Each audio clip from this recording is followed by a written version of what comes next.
It's just over a year since I released my first PR7 video, so I thought I'd do a quick roundup of the 3 distinct ways I use my PR7, highlighting the changes over the first 18 months of ownership. I am by no means a typical PR7 owner. I've not set out to build the ultimate rallying machine. My desire was to have a motorcycle that could do just about anything I asked it to, and do it well. In my videos, I'm attempting to show the broader capability and appeal of this special motorcycle. I set out on my search for the perfect all-rounder with 2 distinct uses in mind: daily jaunts on my local Shimans and the grander road trips across Europe. But within a few months of receiving my bike, a chance introduction through AJP France to a prospective PR7 owner required me to add a third setup to my list, that of the Tet Traveller. This is more in line with the usual deployment of this Portuguese stallion, and has seen me undertake a couple of 1500 kilometre plus Tet runs this past year, all thanks to Mr. Newman, or the man in front as I call him.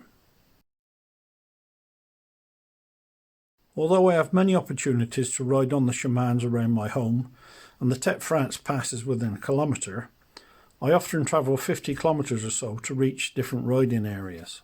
So although this is the lightest of my setups, I still carry all the basic kit I would use on the Tet run, even if I am just popping to the supermarket.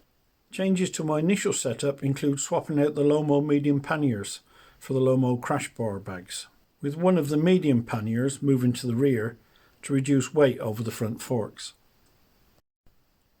The permanently mounted items, including handguards, crash bars, rear rack, bags, tools, pump, spare fuel, etc., have added just short of 20 kilograms to the PR7's weight and 29 litres of storage in this configuration.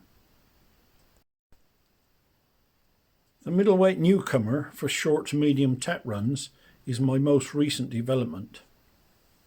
I had not originally intended to push myself or the bike as hard as I have experienced on the Tet trips with Mr. Newman, but the PR7 undoubtedly inspires confidence and covers the most demanding terrain with grace and poise. The capability of this motorcycle far outstrips my own riding skills and has allowed me to ride terrain that still gives me nightmares.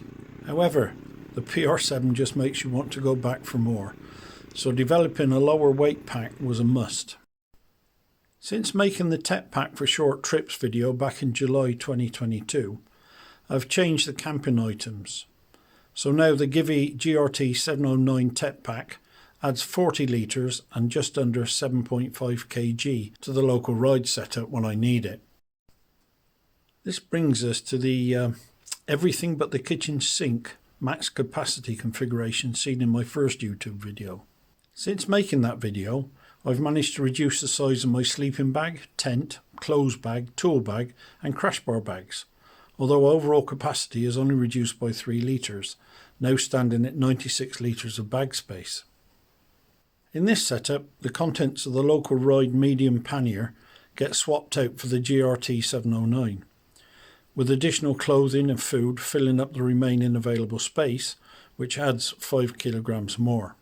Once you add me, my riding gear and backpack, we top out just a few kilos under the 300 kg maximum permitted weight of the PR7, which just leaves room for my camping chair and bed or my optional spare fuel bottles.